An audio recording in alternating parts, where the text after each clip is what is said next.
we have over here this is pea shoots. This is buckwheat.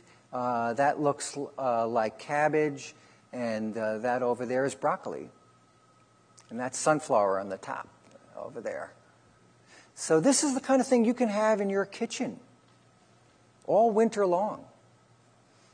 This is, winter time in my house. All the greens growing. When summer is here and you can grow the greens in the backyard, great. But what if you don't have a backyard? What if you live in New York City and you have an apartment? And how many of you live in an apartment building? Okay. How many of you are growing green plants in your apartments? So a lot of people grow plants, right? But the kind of plants that I grow in my apartment, I can eat. And that's the difference. If you're going to put that effort into gardening in your apartment just for the greenery, why not do it for the nourishment as well? So before the modern era of sprouting, which was popularized by Ann Wigmore and Viktoras Kulvinskis out of Boston at the Hippocrates Health Institute, before they came along, the Asians dominated the sprouting world. And for them, it was beans with a tail on it. So we'd have a lot of mung beans and soybeans sprouts. And that's what you see over here. It's peas with a tail on it. And that's all fine and good. But for me, I'm really interested in the green, leafy stuff. But if you want to do the beans with a tail on it, I developed this sprout bag as an alternative to the jar many years ago because it breathes unlike a jar and it drains unlike a jar perfectly on all sides. So no mold because we have air circulation, we have drainage. We're not promoting the environment that mold and mildew likes to grow in. So these things work very nicely. You just dip them and hang them. It works like a if you can use a tea bag, you can use a sprout bag. And some things you can grow. That's chickpeas over there, and you can make a nice hummus out of it. Just grind it up. Once you grow them, once you grow these beans, they're edible in the raw state. You see, and that's something that is actually miraculous because there is no culture on the planet that consumes beans in the raw state, right? Everybody cooks the beans because they're like eating pebbles otherwise, right? So we have to either cook them or you can germinate them. If you germinate them, they're edible in the raw state. And this is kamut. And when you grind the kamut up and make it's sort of like a dough out of it when you grind it up, then you can make things with the dough. I made breadsticks here. I rolled them in seeds, but it's just the ground up sprouts. So lots of things that you can do when you're growing this kind of stuff. And there's a picture of my book with recipes for this kind of bread, which is basically ground up sprouts. So there's actually no flour in this product. There's just sprouts. But they're living sprouts. And this can be made in an oven at a low temperature, so very slowly. But that would still take about 3 hours or more. And if you flatten it out, then you can put it in a dehydrator at 118 degrees Fahrenheit, which is the maximum you want to, so that you're not killing enzymes. And that flatbread, well, that'll take about 8 hours or more to dehydrate. But that's the only way you can eat grain. We don't eat grain in the raw state unless we germinate it or cook it. So the sprout bag is a wonderful way to also grow greens. Takes a little more technique to do this because you have to roll back the collar and give them light and stand them straight up in order for them to grow straight up. So even though the sprout bag is designed more for grains and beans, it can grow some greens as well if you pull back the collar. And here's an example of arugula, which is grown actually on the surface of a sprout bag. Arugula belongs to a group of seeds that are gelatinous, which means they form a mucilage, and they need to be smeared on a porous surface. So you all know about the chia pet and clay sprouters. They are meant for things like arugula and chia, and psyllium and flaxseed. You can grow all of those. They're all gelatinous seeds. Gelatinous seeds are harder to grow, but you would need a porous surface to do them. I don't recommend you do it as the first thing you sprout if you're new to this, but I do recommend you enjoy it because this is absolutely delicious. If you love arugula, you'll love it in the baby form. So this is an example of my favorite sprouter. I had something to do with the change of the old design to the new design. I didn't really invent it per se, but I perfected it. And it's manufactured by a company in California. It's called the Fresh Life. And this is 2 growing levels, and this is 1 growing level. In the bottom is a water reservoir that feeds the sprouts. There's another version that doesn't have a water reservoir. So if you want it to be shorter, it still takes up the same space, which is 11 inches in diameter. Some right in front of me here. But even though it takes up 11 inches in diameter, this is now shorter because there's no water reservoir. So this requires that you water it by hand. And there is a tray at the bottom, and that tray is where you lay your seeds. In this case, I was able to sow 4 compatible seeds. What makes them compatible is they grow approximately at the same rate, and they finish approximately at the same height. So if you look at my sprout chart or if you read the instruction book, that it gives you some guidelines on which ones are compatible. But first time out, it's good to start with just one thing because, as you can imagine, it's simpler. And this is, when you pull that tray out, this is what it looks like. And then you just pluck it with your fingers and harvest it. This is when you're using the water reservoir. That's how it looks to water itself.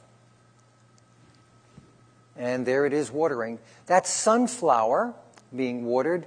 And over here, this is garlic chives. I'm a big fan of garlic chives. It's one of the longest, has one of the longest maturity dates. It's about 14 days, and that's alfalfa in the background. The smaller one is alfalfa over there. But this is the kind of thing that waters 3 times an hour for about 5 minutes. So you could actually go away for the weekend, and the sprouts could still be watering themselves. So seeds is really important if you're going to do this because this is seed-intensive gardening. Right, we're eating them at the seedling stage. So we really got to have good seeds. And in fact, sprouting seeds are even higher on the scale of perfection than gardening seeds. You know how, if you have a backyard garden, you go to the garden store, you get your seeds, and you get them in a little packet, and you take out the 30 or 20 seeds and you plant them.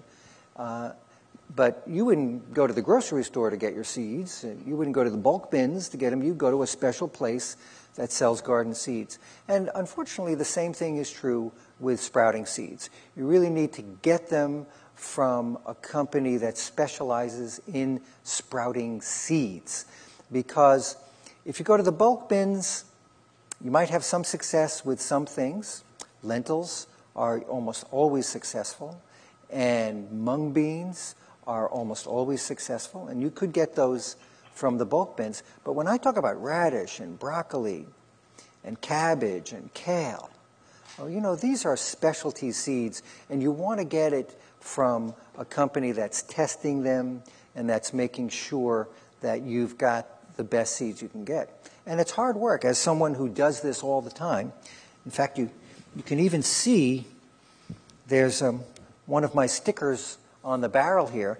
That's to identify what I'm growing there, because these are all part of my testing program. I have a big spreadsheet, and I keep track of everything I test, because I'm not going to put it in a package and sell it to you if I don't love it. And agriculture has variations in it. Not every season is a winner. You know, the sunflower I got last season from a certain farmer in North Dakota. This year, it's not good at all. Last year, it was great. That's agriculture. So someone has to check. So organic is really important. I believe in organic. I've got a book called The Organic Food Guide, but it's not enough, because all this defines is how the farmer farmed. It doesn't tell us whether or not it's going to make great sprouts. Someone has to grow it and test it to find that out.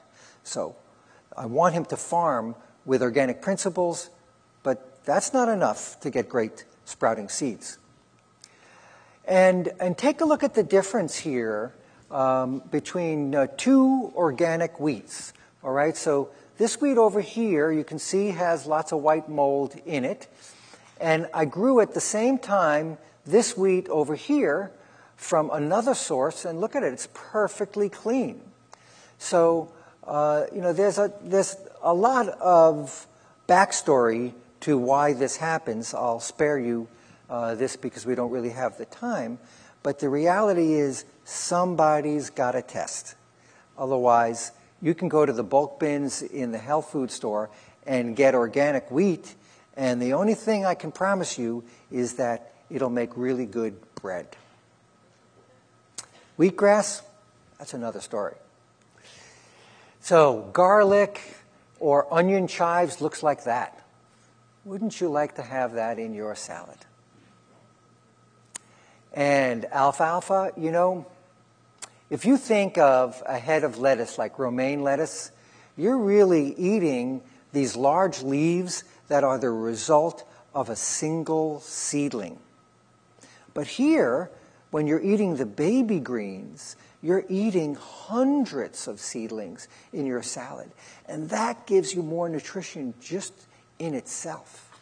And you're eating them at the prime of the plant. So a sea of green is what you get. And there's broccoli on the right, and there's radish, all this stuff. You know, I sometimes put into my salad more ingredients than a lot of people put into salads in this country. I mean, if you think of the standard American salad, it's lettuce and tomato and maybe some shredded cabbage. You know, it's not much more than that. But me, I've got salads where I can put in some broccoli and some kale and some radish and some chives and some alfalfa and some sunflowers. I mean, I've got in that salad so much more than you really buy when you shop at the produce stand. So I've got a wide selection of vegetables. And certainly, some of those vegetables are not that familiar to us, right? I mean, you all know about radish and cabbage and broccoli, but you never find alfalfa or clover or buckwheat at the produce stand. But if you were a cow or a horse, you would be very familiar with alfalfa and clover and buckwheat. And the reason that you don't see it at the produce stand is because these vegetables, when they start to mature, they get very fibrous. And it's just too chewy. All right? It's sort of like if you think about the stalk of broccoli. That's very chewy. Most people cook that and just eat the crowns. but there's just too much fiber in the stalk. And it's similar if you were to grow alfalfa out to maturity where it's in the field, or clover. The pasture grazing animals, no problem, but we don't have those ruminant stomachs to digest all that fiber. But as baby plants, the alfalfa, the buckwheat, the clover, absolutely succulent. And here is green peas on the left and green pea shoots on the right. Take a look at that. That could be in your salad every day of the week. It takes about 10 days to get to this point, all right? Sunflowers sprouted for 2 days on the left in a jumbled method like the sprout bag or jar, but on the right, grown vertically, that's also about 10 days as well. So that's the kind of thing I want to put in my salad, especially in the middle of the winter. You have a choice. It's this, or we go out and we buy what's in the produce stand, which comes from the Salinas Valley in California, comes from Mexico, Central America. That's a long haul. And by the time it gets to your produce stand, it's probably a week old. Because guess what? It has a long journey, and it goes through several hands, and last week's produce has to get sold first, as long as it's still in decent condition. So it stays in the refrigerator for an extra day or two, and then it comes out. And then do you show up the first day your produce manager brings out the new lettuce? Maybe. Maybe you shop on the weekend. Maybe it's already been out there for a couple of days. So things that are picked from the ground start a process of decay. So what that means is the plant is dying. So if the plant is dying, then you're not going to get all the vitamin A that you've been promised. Because you're getting less and less with each passing day. So if you want the nutrition that you deserve, it has to be fresh. And the only way you're going to get it fresh is when you buy local. And there's nothing more local than your kitchen.